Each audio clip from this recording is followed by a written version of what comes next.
how to craft in TBH taskbar hero. It's very simple.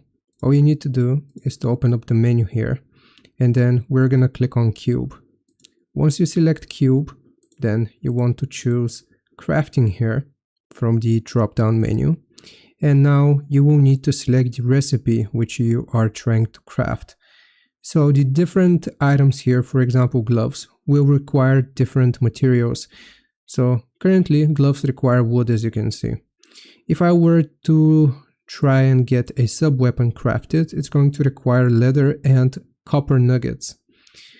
If you want to craft, you will select your item which you are trying to craft, and then you will need to apply the material here, and afterwards you will click on this button, and that is how you do it.